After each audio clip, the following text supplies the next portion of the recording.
today's video, we discuss some of the more likely players to get moved this offseason, including a recent article from Dan Rosen of NHL.com. We're talking about players like JT Miller, Brock Besser, and Vladimir Tarasenko. Plus, we have some updates today from the Ottawa arena situation and whether or not bids have been placed to move the Senators downtown. We also have an update on a big meeting that took place between the NHLPA and the NHL agents. Plus, we have Sharks GM Doug Wilson has officially stepped down. We'll discuss all of today's news and more coming up next. Welcome back to another video here at Top Shelf Hockey. As I mentioned, we have a variety of NHL news and some trade rumors to talk about here today.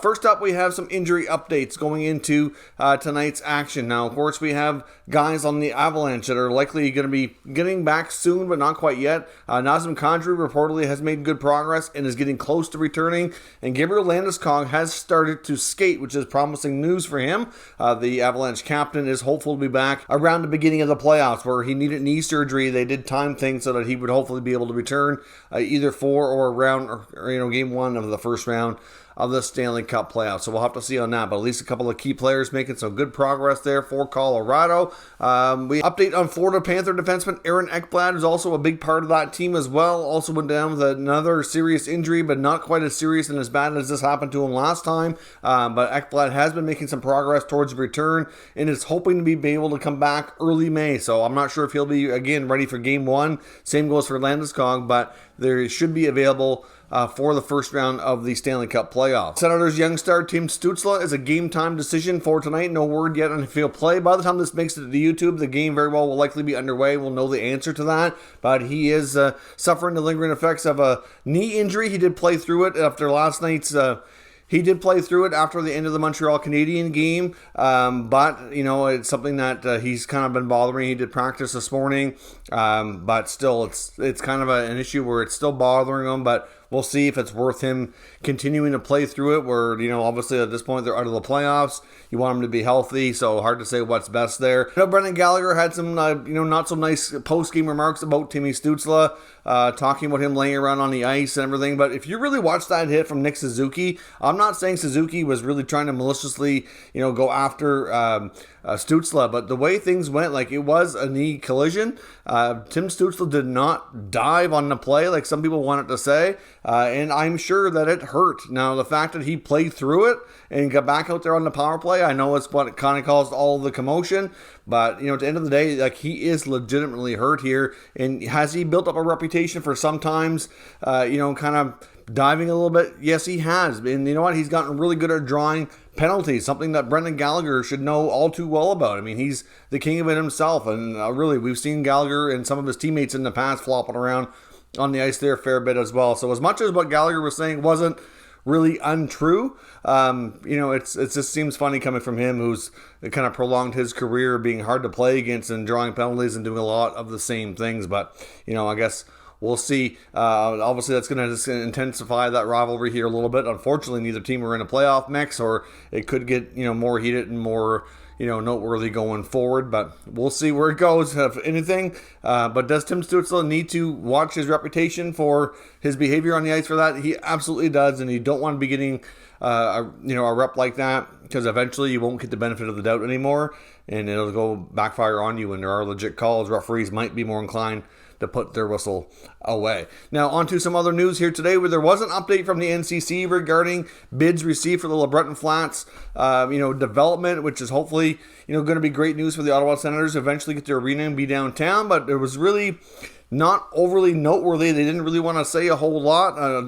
They did confirm that there was multiple bids received. They were very excited about the potential development situation. They were hopeful they'd get some leases in place before the end of 2022.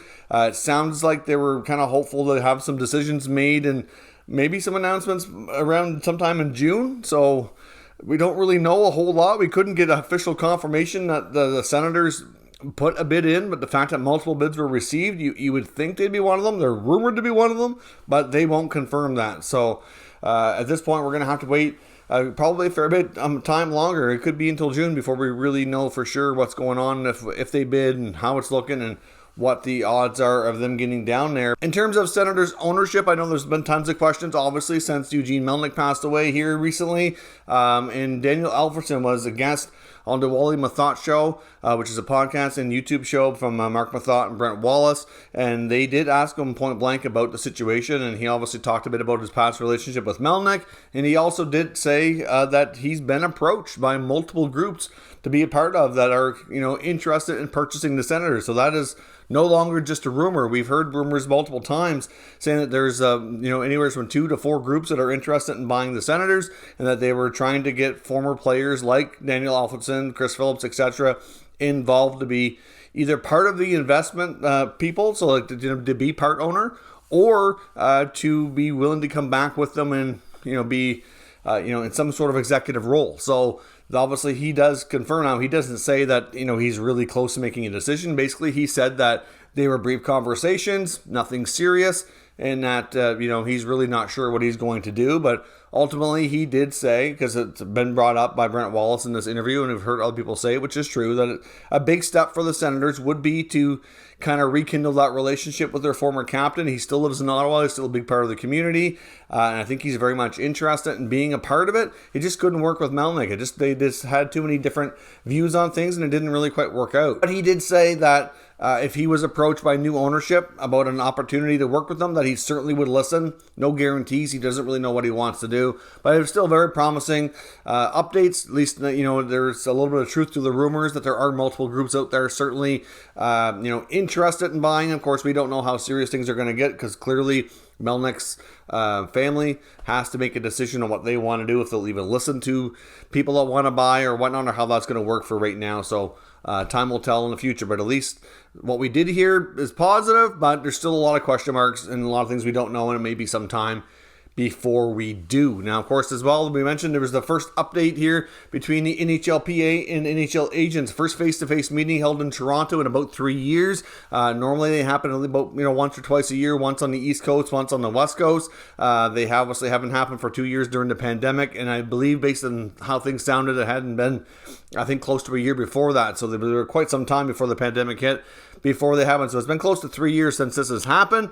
Obviously, it's an opportunity for agents to ask a lot of questions normally to the NHLPA, get a lot of updates. Obviously, their key, involvement in players' contracts and negotiations, and obviously there's lots to know about the business side of the stuff with the NHLPA. The unfortunate part is it sounds like there really wasn't anything groundbreaking. The main reporters present to cover this meeting was Frank Saravalli of Daily Faceoff and Elliot Friedman of Sportsnet, and Friedman said that there really wasn't anything groundbreaking per se that came out of this. That clearly there was a few things that were hoping to be answered, but the main topic that they were kind of looking for clarity on was the future of Donald Fehr as the head of the PA, and is there a succession plan in place for somebody new to eventually take over? How's things in that regard? Clearly, he's been there a long time. He's in his mid-70s, so there's that. By the time the next CBA needs to be negotiated, he's going to be pushing 80. He's going to be like 78, 79 years old.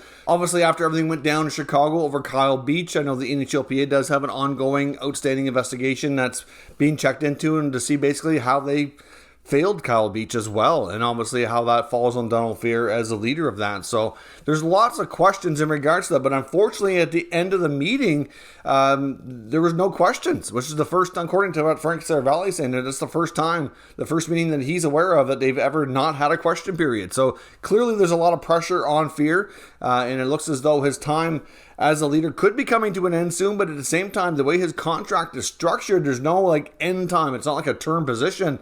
So basically, he either has to offer up to resign, create a succession plan to retire and have somebody else take over, or they have to go the hard way, basically to vote him out. And there's a 32-person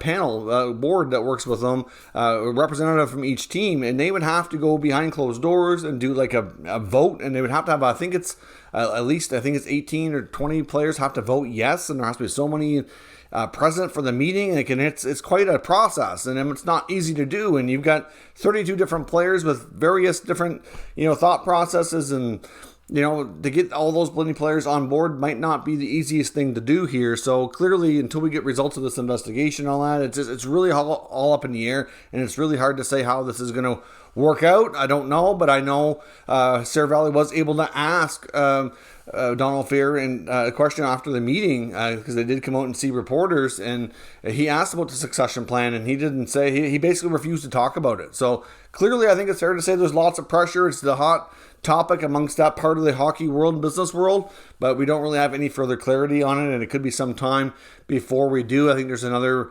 meeting scheduled for the summertime, and it could be then when we get a lot more of this information. Now, we also got the fairly big news today that Sharks general manager Doug Wilson has officially stepped down to focus on his health. Of course, he's been away on leave since November the 26th, where Joe Will took over as interim general manager, and certainly the Sharks have had a few key pieces of business that Joe's had to take care of. Wilson's still been involved with, basically remotely. I guess he went home to his home in Scottsdale where he's been resting and looking after his health. All we really knew about the health situation apparently is before he took to leave is that he had some sort of a persistent cough. That's really the only detail that's ever come out about it. So we're not going to speculate on what he's been battling, but in Wilson's statement today, he did say that since he's been off, that he has made progress in regards to his recovery, and eventually he would like to continue his NHL career. So that certainly sounds promising, that whatever he has, that he'll be able to overcome it and,